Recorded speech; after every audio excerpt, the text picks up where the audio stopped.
तो केंद्रीय गृह मंत्री अमित शाह को आप सुन रहे थे और बता दें प्रेस कॉन्फ्रेंस के दौरान बंसल न्यूज हेड शरद द्विवेदी जी ने सवाल पूछा कि 2023-24 में क्या आप विकास के मुद्दे पर ही चुनाव लड़ेंगे। तो शाह का जवाब था कि हम चाहते हैं कि चुनाव विकास के मुद्दे पर ही हो। ये महत्वपूर्ण बात है क्योंकि कई बातों का जिक्र केंद्रीय गृह मंत्री ने किया कि जातिगत समीकरण, जातीय हिंसा, इसके साथ ही और भी कई बातें उनकी ओर से कही गई। लेकिन सवाल जब पूछा गया बंसल न्यूज की ओर से कि क्या विकास का मुद्दा ही सबसे ज्यादा आगे रहेगा, क्या 2023-24 में विकास के मुद्दे पर ही आप लड़ेंगे, तो उन्होंने कहा कि हम चाहते हैं कि विकास के मुद्दे पर ही चुनाव होना चाहिए। बंसल न्यूज से अमित जी इस तरफ। अच्छी बात यह है जैसा नगेले साहब ने सवाल किया कि आर्टिफिशियल इंटेलिजेंस, लेकिन डेवलपमेंट का मॉडल जो है वो रियल इंटेलिजेंस से ही पॉसिबल है।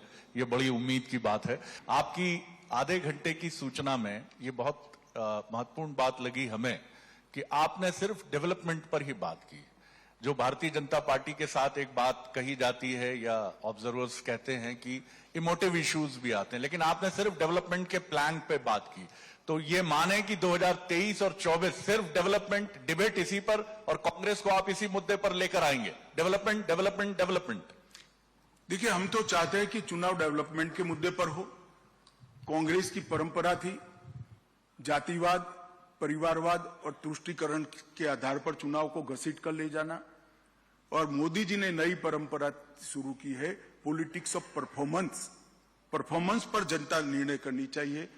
मगर हमने हमारे सारे एजेंडे को भी समाप्त किया है, धारा 370 को भी समाप्त किया है। राम मंदिर का निर्माण भी तेजी से हो रहा है, यहाँ महाकाल लोक भी बना है, ढेर सारे काम हमने हर क्षेत्र में किए हैं। मगर आपकी बात सही, हम जरूर चाहेंगे कि चुनाव डेवलपमेंट के और गरीब कल्याण के मुद्दे पर हो। मध्य प्रदेश जैसे राज्य को, जहां एक बार बीमारू राज्य का एक तमगा चिपकाया गया था, वहां डेवलपमेंट ही चुनाव का मुद्दा होना चाहिए। तो देखिए, केंद्रीय गृह मंत्री अमित शाह को आपने सुना। बंसल न्यूज हेड शरद द्विवेदी जी ने उनसे सवाल पूछा कि क्या चुनाव में विकास एक महत्वपूर्ण मुद्दा होना चाहिए, क्या कांग्रेस को आप विकास के मुद्दे पर ही आगे लेकर आएंगे। तो उन्होंने कहा कि हाँ, ये बात सही है, हम चाहते हैं कि चुनाव विकास के मुद्दे पर होना चाहिए। बड़ी बात है, रिपोर्ट कार्ड आज पेश किया गया है, लेकिन तमाम सवालों के जवाब भी केंद्रीय गृह मंत्री अमित शाह ने दिए हैं। और अमित शाह की बड़ी बातें क्या है वो भी इस वक्त स्क्रीन पर आपको दिखा रहे। ज्यादा जानकारी